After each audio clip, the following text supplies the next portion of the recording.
नमस्कार. आम्ही लोक या YouTube मंचामध्ये आपल्या सगळ्यांचं स्वागत. मित्रहो, एकनाथ शिंदे यांच्या शिवसेनेत सारं काही आलबेल आहे असं नाही. विधानसभा निवडणुकीत प्रचंड यश त्यांनी मिळवलेलं असलं तरी नंतरच्या काळात शिंदे सेनेत सतत अस्वस्थतेचं वातावरण आहे. मुख्यत्वे करून देवेंद्र फडणवीस यांचा मुख्यमंत्री म्हणून शपथविधी झाल्यानंतर शिंदे सेनेतली शांतता ही कुणालाही खटकणारी वाटू शकते. याचं मुख्य कारण होतं ते म्हणजे महायुतीत झालेला अजितदादा पवार यांचा समावेश. खरं तर निवडणुकांपूर्वी एकनाथ शिंदे मुख्यमंत्री असताना भाजपा आणि शिंदे सेनेचं व्यवस्थित चाललेलं होतं. शिंदेकडे जणू सरकारातले सारे निर्णय एकवटले होते. त्यामुळे आता यापुढे राज्य आपलंच असा काहीतरी समज शिंदे आणि त्यांच्या समर्थकांचा झालेला. म्हणूनच शिंदे पुढच्या राजकारणाच्या संदर्भात अतिशय बिनधास्त होते. त्यांच्या समर्थक आमदारांनाही जणू आकाशाला गवसणे घातल्याचाच हर्षवायू झालेला होता. पण अचानकपणे अजित पवारांचा महायुतीत प्रवेश झाला आणि शिंदेच्या चेहऱ्यावरचं हास्य हे गायब झालं. संपूर्ण दाढीनं झाकल्या गेलेल्या त्यांच्या चेहऱ्यावर चिंतेचं सावट दिसायला लागलं. पण इलाज नव्हता. त्यांनी स्वतःहून महाशक्ती पुढे शरणागती पत्करलेली होती. त्यामुळं ही महाशक्ती म्हणेल ते ऐकणं हीच त्यांची मजबुरी होती. आता अजित पवारांची राष्ट्रवादी काँग्रेस ही शिंदेच्या सेने एवढंच महत्व आज बाळगून आहे. त्याचं वैषम्य शिंदे यांना अधिक. आज भाजपानं विधानसभेत संख्याबळ असं मिळवलं आहे की शिंदे किंवा अजितदादा कुणीही भाजपाला ब्लॅकमेल करण्याच्या स्थितीत असणार नाहीत. त्यामुळे विधिमंडळात फारसं काही राजकारण करण्याची शक्ती आज भाजपा वगळता कोणाकडेही नाही. म्हणूनच शिंदे सेनेमध्ये सामसूम आहे. उलट एकनाथ शिंदे हे सतत नाराज असल्याच्या बातम्या या माध्यमांमधून उमटत आहेत. सत्ता पदांवरून महायुतीत खेचाखेच आहे ती आहे. पालकमंत्री पदावरून शिंदे सेनेचे लोक नाराज आहेत. रायगड आणि नाशिकच्या पालकमंत्री पदाचा तिढा अद्यापही सुटलेला नाही. जाहीरपणे आज शिवसेनेचे लोक काहीही बोलत असले तरी प्रत्यक्षात मात्र दादा भुसे यांच्यासारखे लोक आज अतिशय अस्वस्थ आहेत. या सगळ्या पार्श्वभूमीवर एकनाथ शिंदे यांच्या शिवसेनेचे अधिकृत प्रवक्ते संजय शिरसाट यांनी आता दोन्ही शिवसेना पुन्हा एकत्र याव्यात या प्रकारचं एक विधान केलेलं आहे. त्यांचं हे विधान त्यांच्या हातून निसटून गेलेलं राजकारण पुन्हा मिळवण्यासाठी आहे की भाजपाला दिलेला केवळ एक इशारा आहे हे अद्याप स्पष्ट झालेलं नाही. पण या विधानावरून शिंदे सेनेत मात्र सारं काही आलबेल नाही हे मात्र पुरेसं स्पष्ट होऊन जातं. आज महाराष्ट्रातलं राजकारण पूर्णपणे थंड्या बस्त्यात गेलेलं असताना शिरसाट यांनी या प्रकारचं विधान करणं या बाबीला मात्र निश्चितपणे काही महत्व तर आहेच आहे. त्याच्यासाठी काय कारण असू शकेल? होय, आता हे सारं जे काही चाललेलं आहे त्याबद्दल चर्चा तर होईलच. त्यात प्रमुख कारण ठरलं ते म्हणजे खुद्द एकनाथ शिंदे यांची महाशक्तीबद्दलची नाराजी. शिंदे हे नुसते नाराज नाहीत तर प्रचंड नाराज असल्याचे संकेत त्यांनी आपल्या वागणुकीतूनच दिलेले आहेत. फडणवीस मुख्यमंत्री बनल्यानंतर त्यांची बोलती जी बंद झाली ती अजूनही सुटलेली नाही. मधल्या काळात ते आपल्या शेतीच्या गावी निघून गेलेले आपण पाहिले. हे त्यांच्या नाराजीचंच एक लक्षण. शिंदे का म्हणून नाराज झाले असावेत? त्याचं कारण केवळ त्यांना पुन्हा एकदा मुख्यमंत्रीपद मिळणं अपेक्षित असताना ते नाकारलं गेलं हेच एक केवळ कारण असू शकतं. राजकारणात जी काही सौदेबाजी केली जाते त्याबद्दलचे लिखित करार कधीच होत नाहीत. जे काही बोललं जातं त्यावर विश्वास ठेवावा आणि पुढे चालावं असाच हा सारा व्यवहार. जेव्हा एकनाथ शिंदे यांना मूळ शिवसेनेपासून तोडलं जात होतं तेव्हा शिंदे यांना भाजपानं भरमसाठ आश्वासनं अर्थातच दिली असणार. राजकारणात जेव्हा अशा तडजोडी होतात तेव्हा थेट पदवाटपच केलं जातं असं काही नाही.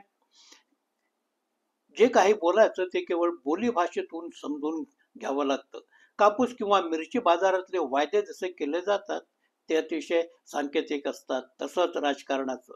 भाजपानं शिंदे यांना नुसती आमिष दाखवली आणि शिंदेंनी मूळ शिवसेनेतलं आपलं सारं करिअर संपवून भाजपासोबत जाणं पसंत केलं असं होण्याची शक्यता तर नाहीच. अगोदर भाजपाकडून त्यांना प्रस्ताव गेले असतील, त्यांचं आणि अमित शहा यांचं बोलणं करून दिलं गेलं असेल. शिंदेंनी आपल्या शंका कुशंका उपस्थित केल्या असतील आणि भाजपाच्या पद्धतीप्रमाणेच शिंदेजी अब केवळ नेता नाही, हमारी जिम्मेदारी है अशा व्यापारी भाषेत शिंदेंना पटवलं गेलं असेल. ही भाषा झाल्यानंतर शिंदे हेच महायुतीचे नेते असतील असा संदेश त्यांना दिला गेला आणि त्यानंतर सुरत, गुवाहाटी वगैरे प्रकरण घडलं. असं आपण सगळं मानायला हरकत नाही. एखाद्या मोठ्या राजकीय पक्षातर्फे जेव्हा एखाद्या फुटीर गटाशी बातचीत केली जाते, तेव्हा फुटीर गटाचं महत्व कितीही मोठं असलं तरी भाजपासारखा पक्ष काही पत्ते खेळण्यासाठी शिल्लक निश्चितपणे ठेवणारा असू शकतो. हे आपण लक्षात घेतलं तर या साऱ्या सौद्याचा अर्थ शिंदेंनी असा घेतला की आता आपण महाराष्ट्रातले एकुलते एक नेते झालो आहोत. त्याचवेळी भाजपानं मात्र शिंदेचा गेम करण्यात आपण यशस्वी झालो आहोत, पण जेव्हा वेळ येईल तेव्हा त्यांची खरी जागा काय ते त्यांना सहजपणे दाखवून देऊ असा या साऱ्या घटनांचा अर्थ काढलेला असेल. म्हणजेच दोघांमध्ये झालेल्या तडजोडीचा दोघांनीही आपापल्या परीने अर्थ लावला आणि पुढलं राजकारण घडलं. या राजकारणातून शिंदे नाराज झाले तरी आज भाजपाला त्यामुळं मुळीच फरक पडत नाही, पण शिंदे यांना मात्र मोठा फरक पडतो. शिंदे आज सत्तेत सहभागी असले तरी प्रत्यक्ष निर्णय प्रक्रियेत मात्र ते कुठेही नाहीत. केवळ 2च महिन्यांपूर्वी शिंदे हे राज्याच्या राजकारणातलं एकमेव सत्ता केंद्र होतं. आज ते कुठेही नाहीत. आज त्यांची अवस्था ही केवळ केविलवाणी म्हणावी या प्रकारची. आज ते सत्तेत सहभागी असले, त्यांच्या काही लोकांना सत्तापद मिळालेली असली तरी आज प्रत्यक्षात ते विद्यमान मुख्यमंत्र्यांवर अनेक बाबतीत अवलंबून असणारे एक अतिशय साधारण मंत्री म्हणून आहेत. ही बोध शिंदेंना नसेल तर नवल नाही. कोणी सांगावं? त्यांनी उद्धव ठाकरे विरोधात भूमिका घेतली, शिवसेना फोडून काढली, तेव्हा त्यांनी पुढली 10 वर्ष महाराष्ट्राची सत्ता गाजवून सोडण्याचीही स्वप्न पाहिली असतील. तसं प्रत्यक्षात घडलेलं नाही. म्हणूनच आज शिंदे मनोमन का होईना कदाचित पश्चाताप देखील करत असतील.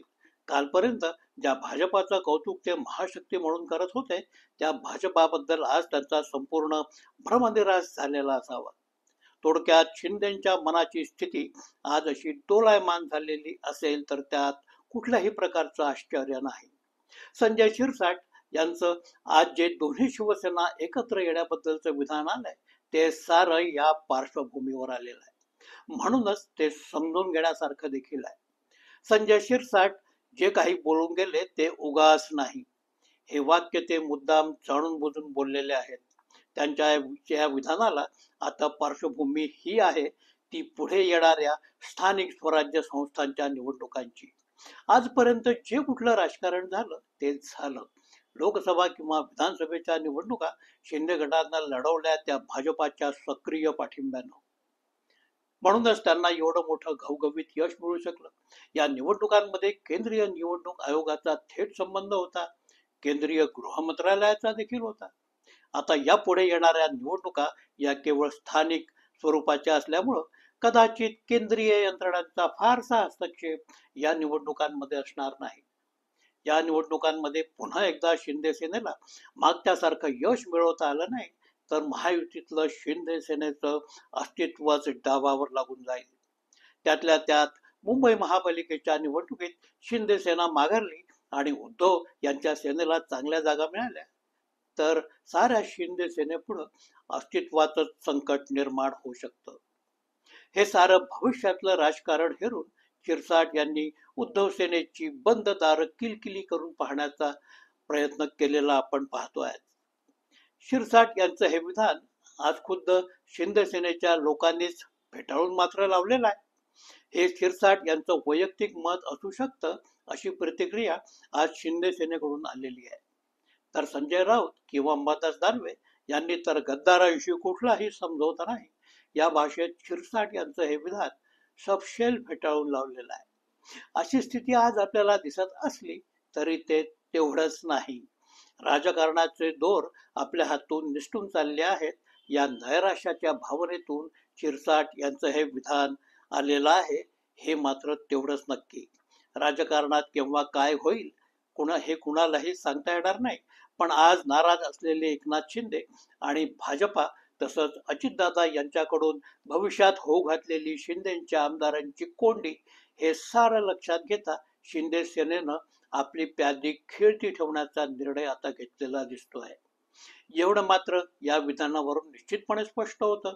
शिंदे सेनेच्या आमदारांना महायुतीत किती संतुष्ट ठेवलं जातं, त्यांच्या मागण्या कितपत पूर्ण केल्या जातात, यावरच शिंदे सेनेचं महायुतीतलं अस्तित्व अवलंबून आहे. कारण शिंदे सेनेचे बहुतेक आमदार हे प्रचंड महत्वाकांक्षी आहेत. त्यांना प्रत्येक गोष्टीची घाई आहे. यापूर्वी एकनाथ शिंदे यांनी त्यांचे सारे लाड पुरवल्यानं ते सारे आता सत्तापदांना, वैयक्तिक लाभांना चटावलेले लोक आहेत. त्यांना कायम असंच आनंदी ठेवत राहण्याचं आव्हान हे आता केवळ शिंदेच नाही तर साऱ्या महायुती पुढे असणार आहे. बघूयात पुढे काय होतंय. मित्रहो, हा व्हिडिओ कसा वाटला कमेंट करा, लाईक करा, शेअर करा. ज्या लोकांनी अजूनपर्यंत चॅनल सबस्क्राईब केलेलं नाही त्यांनी कृपया करून चॅनल सबस्क्राईब करा व ही विनंती. नमस्कार.